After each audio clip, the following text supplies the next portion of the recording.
Tuhan tak pernah janji langit selalu biru, tetapi Dia berjanji selalu menyertai.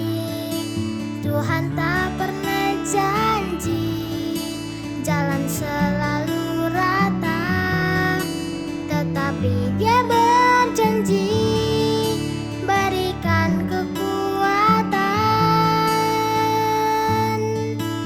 Jangan pernah menyerah, jangan berputus asa. Mujizat Tuhan ada saat hati menyembah. Jangan pernah menyerah, jangan berputus asa. Mujizat Tuhan ada bagi yang setia dan percaya.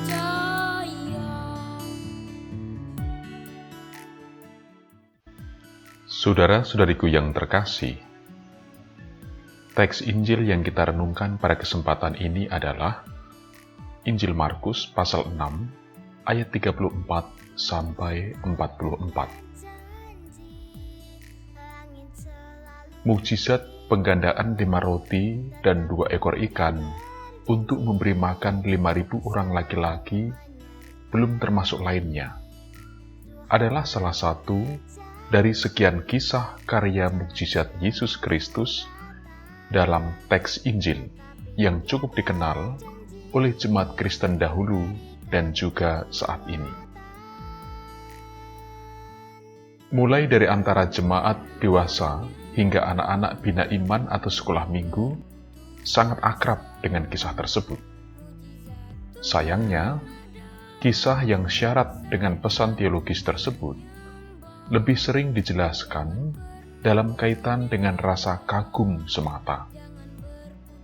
Begitulah, dari waktu ke waktu, kita ternyata hanya berhenti pada pemahaman pesan firman Tuhan sebatas kulit ari. Namun, kiranya kita tidak perlu berkecil hati, karena pengalaman yang kurang lebih sama juga dialami oleh jemaat Kristen dahulu dalam kaitan dengan ketuhanan Yesus Kristus. Penulis Injil Markus dalam pewartaannya menemukan kesulitan tersendiri terkait sebut saja kebutaan atas pemahaman jemaat terhadap makna kuasa Yesus.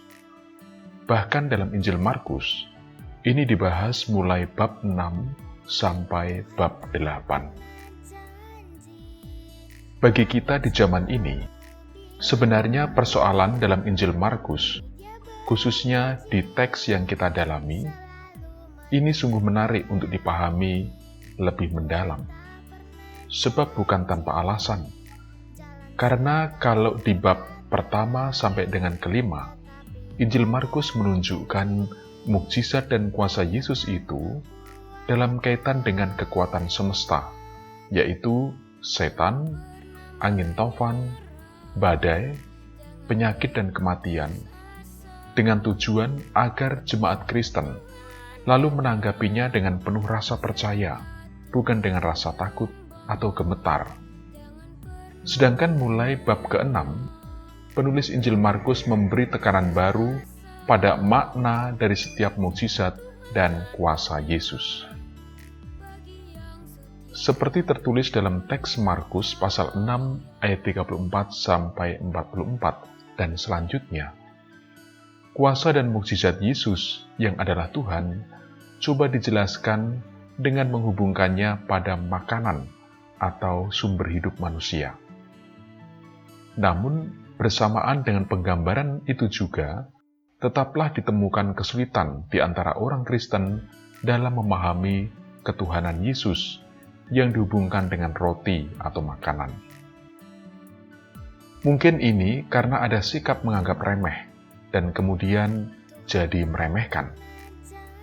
Tetapi sebenarnya, tekanan makna kuasa dan mukjizat Yesus, Tuhan, ini menjadi isyarat penting bagi orang-orang Kristen terkait dengan makna ketuhanan Yesus yang sejati, yaitu kalau kita menyadari arti terdalam dari menerima Ekaristi.